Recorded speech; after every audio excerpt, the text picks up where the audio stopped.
Hello friends, আসসালামু আলাইকুম। আমার চ্যানেলের নতুন আরেকটা পড়ার ভিডিওতে আপনাদের সবাইকে স্বাগতম। প্রাইমারি সহকারী শিক্ষক নিয়োগ পরীক্ষার কিন্তু খুব বেশি দিনের সময় নাই। তো আজকে আমি আপনাদের সাথে গতকাল যে পড়াগুলো পড়ছিলাম, আমার সেই পড়ার রুটিনটা আপনাদের সাথে শেয়ার করছি। তো সবার ১ম এ পড়ার জন্য আমি এখানে রুটিন তৈরি করে নিব। আমি প্রতিদিন পড়ার আগের দিন হচ্ছে আমি এরকম রুটিন তৈরি করে নিই। আজকে আমি পড়ব হচ্ছে বাংলা সাহিত্য অংশ থেকে পড়ব হচ্ছে বঙ্কিমচন্দ্র চট্টোপাধ্যায়ের, এটা ফুল রিভিশন দিব। আর সন্ধি হচ্ছে ব্যঞ্জন সন্ধি, স্বরসন্ধি, বিসর্গ সন্ধি যেটা আছে সেটা ফুল চ্যাপ্টার পড়ব। আর ইংলিশ গ্রামাটিক্যাল অপশন থেকে পড়ব আমি অ্যাডজেক্টিভ চ্যাপ্টার। আর মুখস্থ অংশ থেকে পড়ব স্পেলিং ১০০ টা, আর ইডিয়মস অ্যান্ড ফ্রেজ পড়ব আমি ৮০ টা। আর বাংলাদেশ বিষয়াবলী থেকে আজকে আমি পড়ব হচ্ছে সংবিধান ৮ম ভাগ। আর বিসিএস এর প্রিভিয়াস ইয়ারের প্রশ্ন পড়ব একটা, ৪৪তম বিসিএস। আর প্রাইমারি প্রিভিয়াস ইয়ারের প্রশ্ন পড়ব আমি আজকে ৫ টা ম্যাথ সহ। আর হচ্ছে আজকে অঙ্ক করব আমি শতকরা অংশ থেকে। এখান থেকে আমি ৩০ থেকে ৪০ টা মতো ম্যাথ করব। তো ওই সবগুলো আ রুটিন করে নিয়েছি। এখন আমি পড়তে বসবো। এখন বাজে সকাল ৬টা, আর আমি সবার ১ম এ আজকে পড়ব হচ্ছে বাংলা সাবজেক্ট। আর বাংলা সাবজেক্টের আজকে সাহিত্য অংশ থেকে পড়ব আমি হচ্ছে বঙ্কিমচন্দ্র চট্টোপাধ্যায়। আপনারা জানেন যে হচ্ছে গত সরকারের আমলে কিন্তু মুসলিম সাহিত্যিকদের নিয়ে অতটাও হচ্ছে প্রশ্ন আসে নাই। তবে এখন কিন্তু মুসলিম সাহিত্যগুলাও অনেক বেশি পরিমাণ এখান থেকে প্রশ্ন আসতেছে। তবে বঙ্কিমচন্দ্র চট্টোপাধ্যায় এটাও কিন্তু অনেক বেশি ইম্পোর্টেন্ট। তো আজকে আমি বঙ্কিমচন্দ্র চট্টোপাধ্যায়ের যে সাহিত্যিক আছে সেটা পড়ছি। আর এখানে আ তার যে সাহিত্য কর্মগুলো আছে, উপন্যাস যেগুলো আছে আর কোথায় কোন পুরস্কার পাইছে সেগুলো আমি এখানে পড়ছিলাম।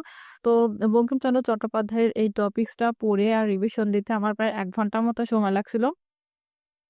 তারপরে আমি হচ্ছে ৭টার দিকে আবারও পড়তে বসছিলাম। আর এই সময় পড়ছি আমি হচ্ছে ইংলিশ সাবজেক্ট। আজকে ইংলিশ সাবজেক্ট থেকে আমি পড়ব হচ্ছে পার্টস অফ স্পিচ এর যে ভাগ আছে অ্যাডজেক্টিভ, আমি সেটা পড়ব। আর হচ্ছে যারা আমি আজকে পড়ব হচ্ছে মাস্টার বই থেকে। তবে আপনারা যারা একবারেই নতুন তারা কিন্তু আপনারা কম্পিটিটিভ এক্সাম থেকে বই পড়তে পারেন। কম্পিটিটিভ এক্সাম বইটা অনেক বেশি ভালো। তবে হচ্ছে মাস্টার বইতে হিউজ পরিমাণে দেওয়া থাকে। মাস্টার বই যদি কমপ্লিট করতে পারেন তাহলে তো ইংলিশে ভালো মতো আপনাদের একটা বেসিক ক্লিয়ার থাকবে। আজকে হচ্ছে পড়ছি অ্যাডজেক্টিভ। আর অ্যাডজেক্টিভ এর হচ্ছে যে ভাগগুলো আছে, তারপর অ্যাডজেক্টিভ এর প্রিভিয়াস ইয়ারে যে কোশ্চেন গুলো আসছে সেগুলো আমি আজকে পড়বো। তো অ্যাডজেক্টিভ এর হচ্ছে পার্টস অফ স্পিচ এর যে ভাগগুলো আছে, অর্থাৎ ৮ টা যে ভাগ আছে, নাউন, প্রোনাউন, অ্যাডজেক্টিভ, অ্যাডভার্ব, এই যে ৮ টা যে টপিকস আছে এই টপিকসটা আপনি যদি ক্লিয়ার করে পড়তে পারেন তাহলে কিন্তু আপনার রাইট ফ্রম আ ভার্ব, তারপর কারেকশন হচ্ছে আ ওই এই টপিকস গুলো কিন্তু ক্লিয়ার হয়ে যাবে। তো আজকে অ্যাডজেক্টিভ এর এই টপিকসটা পড়তে আমার প্রায় ১ ঘন্টার মতো সময় লাগছে। তারপরে আমি একটু ফ্রেশ হয়ে খেয়ে-দেয়ে আবারও পড়তে বসছিলাম হচ্ছে ৯:৩০ টার সময়।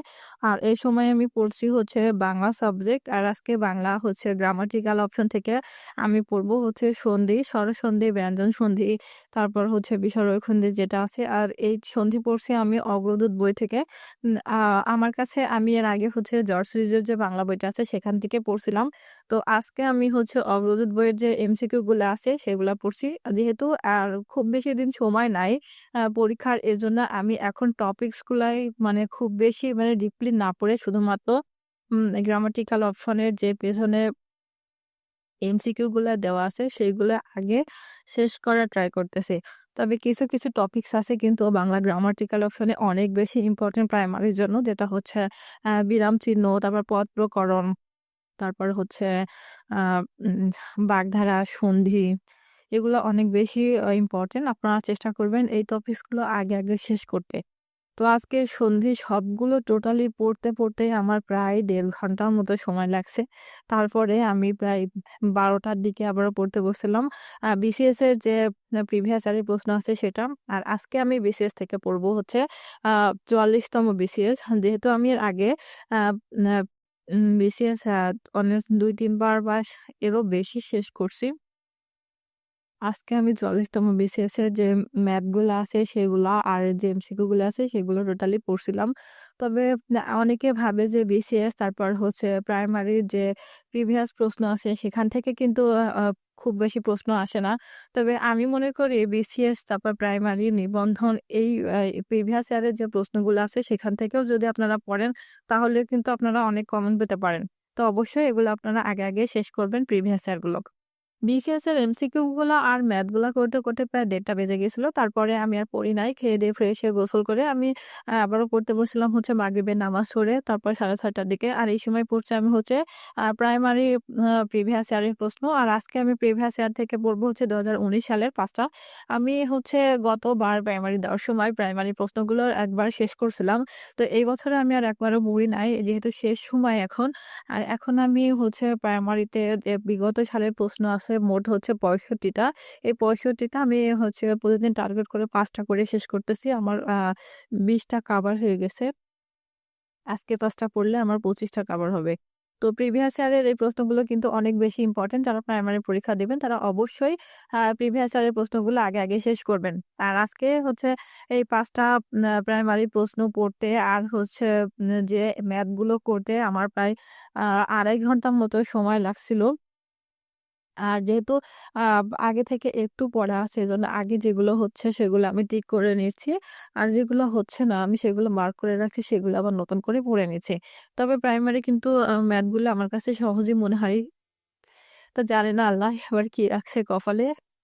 তো ম্যাথ গুলো সমাধান করতে প্রায় আমার ২.৫ ঘন্টা লেগে গেছিল। অর্থাৎ আমি তারপর ১০:৩০ টার দিকে আমি আবারও ম্যাথ করতে বসছিলাম। আর আজকে আমি ম্যাথ করছি হচ্ছে শতকরা। শতকরাও কিন্তু অনেক বেশি ইম্পোর্টেন্ট হচ্ছে প্রাইমারি পরীক্ষার জন্য। তো আজকে ম্যাথ গুলো করতেই প্রায় আমার ১১ টা বেজে গেছিল। তারপরে আমি খেয়ে-দেয়ে ফ্রেশ হয়ে ঘুমাইতে গেছিলাম। আজকে আর আমি পড়ি নাই। তো আপনারা যারা হচ্ছে প্রাইমারি প্রিপারেশন নিচ্ছেন, তারা অবশ্যই আগে যে প্রিভিয়াস ইয়ারের প্রশ্নগুলো আছে, এই শেষ সময়ে এসে প্রিভিয়াস ইয়ারের প্রশ্নগুলো অবশ্যই আপনারা বেশি পড়ার চেষ্টা করবেন। যেহেতু পরীক্ষার আর বেশি সময় নাই, সবাই আপনাদের নিজেদের বেস্টটা দেওয়ার ট্রাই করবেন। আর আল্লাহর কাছে দোয়া করি সবারই যেন একটা রিজিকের ব্যবস্থা হয়ে যায়। তো এই ছিল আমার আজকের পড়ার ভিডিও। পরবর্তী দিন আমি আবারও আমার আরেকটা পড়ার রুটিন আপনাদের সাথে শেয়ার করব। কোনো আপু ভাইয়ের যদি আমার ভিডিওগুলো ভালো লেগে থাকে তাহলে অবশ্যই আমার চ্যানেলটি সাবস্ক্রাইব করে আমার সাথেই থাকবেন। আজ এ পর্যন্ত সবাই ভালো থাকবেন, সুস্থ থাকবেন। আল্লাহ হাফেজ।